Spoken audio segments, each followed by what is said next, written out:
Hey everyone, it's me, Galen. Galen's got Parkinson's. Today I am setting up for part one of the Battle of Issus. Alexander the Great fighting Darius with the Persians. What you're looking at from the high ground around the very shallow and easily crossable, really, River Issus is the broken high ground that crosses the river and goes onto the Persian side. This is the Macedonian side. Looking across, we've got first lots of cavalry, and then in the wedge shape, the last part of the cavalry are the companions. They've got skirmishers. They've got hoplites behind because I want to advance behind my initial cavalry attack, which I'm hoping is going to get round behind the Persian flank.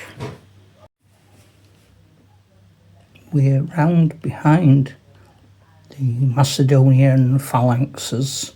We're using DBA rules, and it's always handy to have support units in DBA.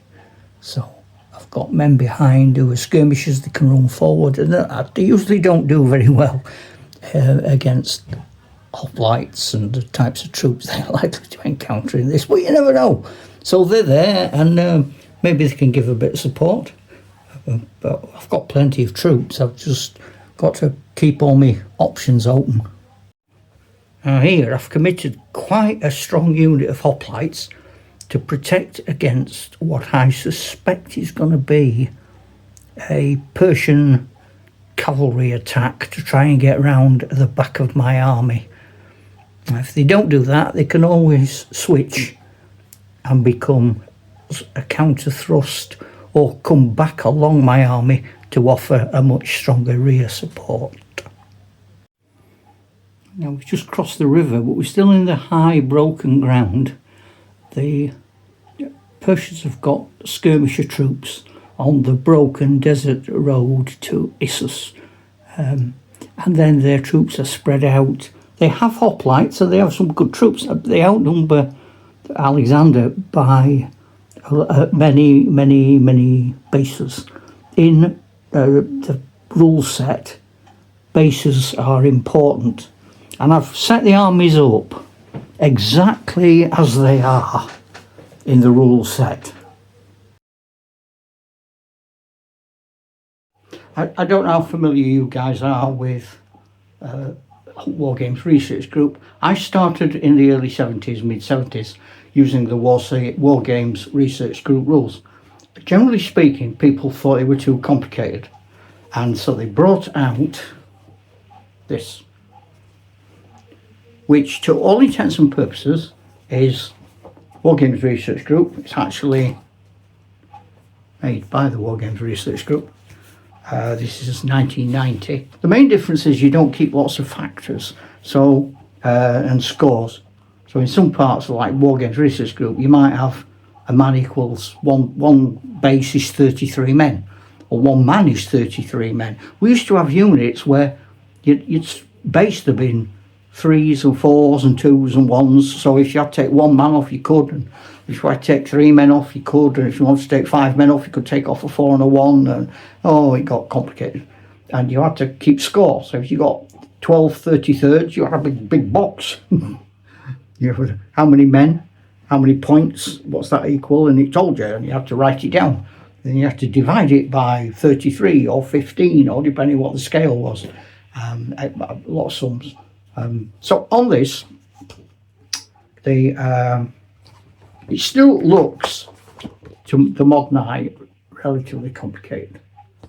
And I know a lot of people are not keen on it. I'm playing it because we did a game at the weekend, which was the Battle of Lewes, which was Simon de Montfort, and we used a version of DBA.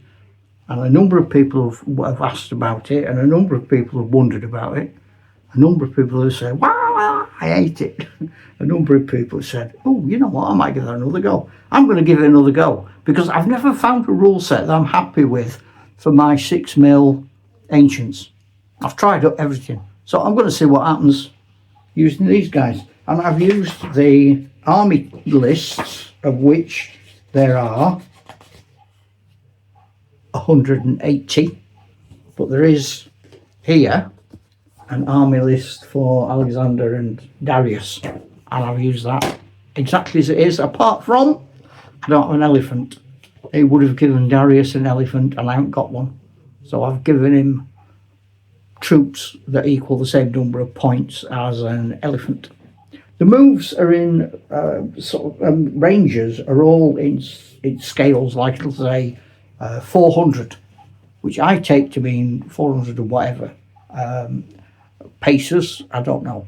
Now I say let's call each one a millimetre. So 400 millimetres becomes 4 centimetres. And that's really about the longest range there is. A lot of them, you're looking at 250. So you look at 2.5 centimetres, about an inch. So I don't like units to start too far apart.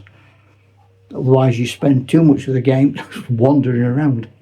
You basically, your men divide into things like pikes or blades. So a Macedonian with in a phalanx, a hoplite would be a pike.